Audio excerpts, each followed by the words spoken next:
అన్న నమస్తే అన్న. నమస్తే. ప్రస్తుతం మనం అయితే ఇక్కడ కేఎల్రావు కాలనీలో ఉన్నాము. మరి ఇక్కడ చూస్తాం వరద ప్రభావిత ప్రాంతంలో ఇది ఒక ప్రాంతం ఉంది. కనీవినిగి రీతిలో కూడా ఇక్కడ విజయవాడ ప్రాంతం అయితే వరద వచ్చింది. ఇలాంటి పరిస్థితుల్లో ఇక్కడ కూటమి ప్రభుత్వం ఎలాంటి సహాయక చర్యలు అందిస్తుంది? ఒక పక్క చంద్రబాబు నాయుడు కానీ పవన్ కళ్యాణ్ కానీ బయటికి రాకుండా, చంద్రబాబు నాయుడు అయితే ఫోటోషూట్లు చేసుకుని వెళ్తున్నాడని చెప్పేసి ప్రజలకు సహాయం చేయకుండా రోజు వారం రోజుల నుంచి కూడా విఫలమైంది కూటమి ప్రభుత్వం అని చెప్పి ఇలాంటి ఆరోపణలు చేస్తున్నారు వైసీపీ వాళ్ళు. అసలు ఎలా ఉంది ఇక్కడ సహాయ చర్యలు ఏం చెప్తారు? ఏమండి, ఇది విజయవాడలో చిట్టి నగర్ ఏరియా, కేఎల్రావు నగర్ అని ఇక్కడ ఎండింగ్ అనమాట. ఈ బుడమేరు ఫైనల్గా ఎక్కడ ఆగిందంటే చిట్టి నగర్లో ఆగింది. ఆ చివర ఎలగలేరు దగ్గర నుంచి స్టార్ట్ అయితే చిట్టి నగర్ లాస్ట్ 7వ లైన్ 8వ లైన్, ఇక్కడ 10 లైన్లు ఉన్నాయి. ఆ 1వ లైన్ నుంచి 8వ లైన్ వరకు ఇది ఎండింగ్ ఈ వరదకి. ఈ ఎండింగ్లో మీరు ఇప్పుడుకొచ్చి ఇది 8వ రోజు అనుకుంటా ఈరోజు. అదిగోండి ఆ మచ్చ ఇక్కడికి వచ్చింది ఫస్ట్ రోజు. ఇక్కడికి వస్తే మేము గవర్నమెంట్లో జనసేన పార్టీ మేము డోర్ టు డోరు ఈ రోజు కూడా సరుకులు ప్రతి ఒక్కరికి కూడా మంచినీళ్ళే కానీ, ఫుడ్ కానీ, మెడిసిన్ కానీ, పాల ప్యాకెట్లే కానీ, బిస్కెట్లు కానీ, 2 రోజులు కరెంట్ లేదు, కొవ్వొత్తులే కానీ గవర్నమెంట్ తరఫున పంచిన మనుషులం మేము. ఎందుకంటే మేము కార్యకర్తలం. డివిజన్కి 3 పార్టీలకి అట్లీస్ట్ 100 మంది ఉన్నాం మేము. ఈ జనసేన కానీ, టీడీపీ కానీ, బీజేపీకి 100 మంది కూడా మా డివిజన్లో మేము పనిచేసాం. అలాగే ప్రతి డివిజన్లో కూడా అన్ని 3 పార్టీల కూటమిలో ప్రతి ఒక్కరు పనిచేశారు. ఒక 3 రోజుల తర్వాత చంద్రబాబు నాయుడు గారు సచివాలయం డిపార్ట్మెంట్లో వాలంటీర్లను కానీ, విఆర్ఓలు కానీ వీళ్ళందరూ కూడా వచ్చి అసలు సరుకులు లారీలు అసలు బుడమే ఇక్కడ నాకు వచ్చి 47 సంవత్సరాలు సార్. నేను చిన్నప్పటి నుంచి కేఎల్ఆర్ ఏరియాలో పెట్టా. బుడమేరు చాలాసార్లు వచ్చింది ఈ ఏరియాకి. ఒక గల్లీలోనే వచ్చి మిగతా సందులో రాలా. కానీ ఇప్పుడు ఇలా కాదు, మొత్తం ముంచేసింది. ఈ 40 సంవత్సరాల్లో నేను చూసింది ఏంటంటే బుడమేరు ఇంత ఇదిగా రాలా. అలాంటి చిన్నప్పుడు వచ్చినప్పుడు ఎవడేం చేయాల. ఇలాంటి పెద్ద విపత్తు వచ్చినప్పుడు కాపాడింది ఎవరంటే ఈ కూటమి గవర్నమెంటే. వేరే గవర్నమెంట్ కానీ ఉంటే ఈ పాటికి చేతులు ఎత్తేసేవారు. పవన్ కళ్యాణ్ గారు, చంద్రబాబు నాయుడు గారు వాస్తవంగా ఎవరండి వైసీపీ వాళ్ళు ఏమన్నారండి, ఒక డ్రామా చేస్తున్నారా, వాళ్ళకి డ్రామా చేయడం వాళ్ళది. వీళ్ళు ఇళ్లల్లో కూర్చుంటారు. జగన్మోహన్ రెడ్డి వాళ్ళ భార్య కోసం ఇళ్లల్లో కూర్చుంటాడు ఆయన. పవన్ కళ్యాణ్, చంద్రబాబు ప్రజల కోసం నీళ్ళల్లోని బురదల్లోని తిరిగే వ్యక్తులు. వీళ్ళు ఏంటండి చెప్పేది, వాళ్ళ భార్య కోసం బయటికి రాని వ్యక్తి ఎవడైనా ఉన్నాడంటే జగన్మోహన్ రెడ్డి. కానీ చంద్రబాబు నాయుడు 75 ఏళ్ళు వస్తున్నాయి, ఆయన ఇప్పటికి కూడా బురదలో తిరుగుతున్నాడు. పవన్ కళ్యాణ్ అసలు ఇంటికి వెళ్ళడండి. భార్య పిల్లలను వదిలేసిన అంటే వదలడం అంటే వాళ్ళని దూరం పెట్టి ప్రజల కోసం పనిచేసే వ్యక్తి ఎవరైనా ఉన్నాడంటే పవన్ కళ్యాణ్ గారు. కనుక వీళ్ళని అలా అంటారండి. కనుక ఇవన్నీ ఉత్తినే. వాస్తవంగా ఇంత విపత్తు వచ్చినప్పుడు ఈ ఏరియాలో మీరు కావాలంటే అదే వైసీపీ వాళ్ళని రమ్మనండి, నేను చూపిస్తా.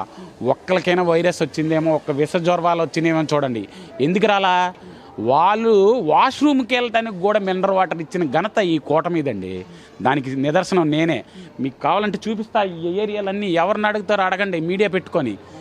వాష్రూమ్కి కూడా మినరల్ వాటర్ ఇచ్చిన ఘనత ఈ కూటమిది. కనుక వాళ్ళకి ఒక్కట్లో కూడా విష జ్వరాలు లేవు. ఎందుకంటే ప్రతి సందుకి మెడికల్ క్యాంప్ పెట్టారండి. ఒక 50 ఇల్లులు ఉన్నాయంటే ఒక టెంట్ మెడిసిన్. అసలు నాకు తెలిసి విచ్చలవిడిగా సార్ కరోనాలో కూడా ఇంత సప్లై చేయలేదండి.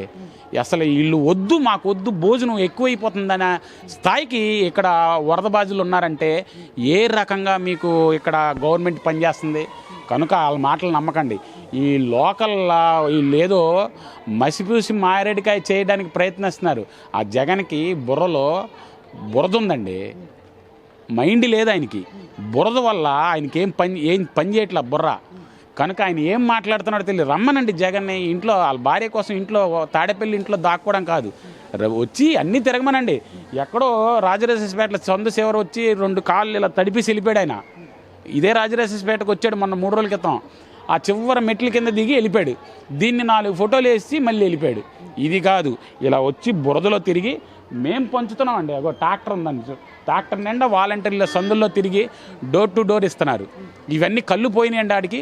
ఎవడండి ఆడు చెప్పింది? అన్నం తిన్నవాడేనా? ఆడు మంచి జన్మ ఎత్తాడా? ఇలాంటి టైంలో కూడా ఆడికి రాజకీయాలు ఏంటండి? మీకు దమ్ముంటే వచ్చి సేవ చేయండి, లేదంటే నోరు మూసుకొని మీ పనులకి వెళ్ళి మీ భార్య పిల్లలకి సేవ చేసుకోండి. అంతే తప్ప మానవత్వం లేనోడే ఎవడో మాట్లాడమాకండి. ఇక్కడ మానవత్వం ఉన్నోడే రమ్మనండి, ఆడిని మీడియాకి వచ్చి మాట్లాడమనండి. ఏంటంటే ప్రధానంగా ప్రకాశం బ్యారేజ్ విషయంలో కూడా దాదాపు 3 బోట్లు వచ్చి గేట్లు గుద్దుకోవడం, ముఖ్యంగా ప్రధానంగా వైసీపీ రంగులు ఉండడం కూడా ఒక దారి తీస్తున్న పరిస్థితి. అంటే ఎలా అనిపిస్తుంది అసలు ఈరోజు ఏంటి? ఏమండి, వాళ్ళు ఒక్కటే వైసీపీలో జలగన్ పీడించినట్టు పీడించారు ప్రజలకి. ఆ డబ్బంతా దాచుకున్నారు. ఇప్పుడు ఆ డబ్బు దాచుకున్నదంతా కేసులకి వెళ్తుందని ఏదో ఒకటి బురద జల్లాలి, ప్రజల మీద నాశనం అయిపోయినా పర్లేదు, మేము బాగుండాలి అన్న ఆలోచనతో అనేక రకమైన ప్రయత్నాలు చేస్తున్నారు వీళ్ళు. భగవంతుడు అన్నవాడు ఉన్నాడు. ఆంధ్రప్రదేశ్ ప్రజలు ఎంత తెలివైన వాళ్ళంటే దుర్మార్గులను అలా పసిగట్టిగా వాళ్ళు ఎవరైనా ఉన్నారంటే ఆంధ్రప్రదేశ్ ప్రజలే. వాళ్ళకి గట్టిగా బుద్ధి చెప్పి 11 సీట్లు ఇచ్చి వాళ్ళని పంపించారు. కనుక వాళ్ళు ఎన్ని చేసుకున్నా ఎలాంటివి కాదు, ఇంకా 100 తోసుకున్నా కూడా ప్రజలను ఏమీ చేయలేరు. కూటమి గవర్నమెంట్ బలంగా ఉంది.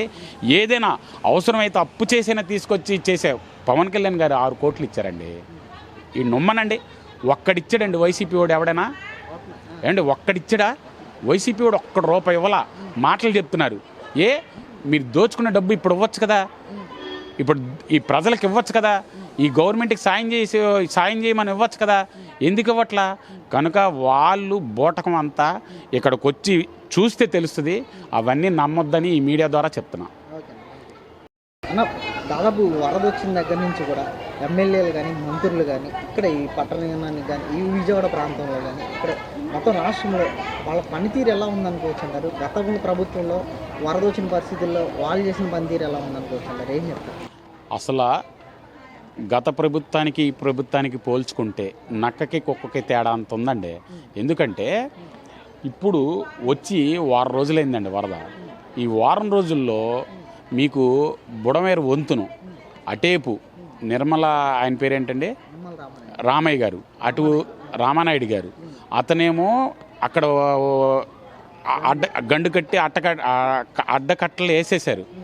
అలాగే చంద్రబాబు నాయుడు గారు ఇటేపు మొత్తం అసలు దగ్గరుండి వర్షంలో చాలా రిస్క్ అయిన పనిని తీసుకొని పైనుంచి ఎన్డీఏ బలగాలను కానీ కార్యకర్తలను కానీ వాలంటీర్లు కానీ గవర్నమెంట్ ఎంప్లాయీ కలెక్టర్లు కానీ ఐపీఎస్ కానీ వీళ్ళంతా వచ్చి వర్షంలో పనిచేస్తున్నారండి. గత ప్రభుత్వంలో ఎవడని చేశాడండి? ఎంత దారుణం అండి. ఆయన ఎవడో అంటాడు 1% అని అతను, అలాగే ఇంకొకడేమో ఈ ఆడవాళ్ళ మీద వ్యవహారాలు, ఇవన్నీ చేశారు తప్ప ప్రజలకు పనిచేసిన దాఖలాలు అయితే లేవు. ఈ గవర్నమెంటు ప్రజల కోసం ఉన్న గవర్నమెంట్, ఇది కూటమి గవర్నమెంట్. అందులో పవన్ కళ్యాణ్ గారు అయితే అసలు పడుకోరండి. ఆయన చంద్రబాబు నాయుడు గారిని చూసి పవన్ కళ్యాణ్ గారు కూడా అదే స్థాయిలో పనిచేస్తున్నారు. ఎందుకంటే ఈయన సీనియర్ నాయకుడు, ఈయన యువకుడు. కనుక ఇద్దరు బలం కలిసి ప్రజలకి ఏం కావాలో అవి ఏర్పాటు చేయడానికి ఈ గవర్నమెంట్ ఉందా తప్ప గత గవర్నమెంట్తో మాత్రం ఎవడు పోల్చకండి. అది రాక్షస పాలన, ఇది రామరాజ్యం పాలన. కనుక దీనికి దానికి సంబంధం లేదు.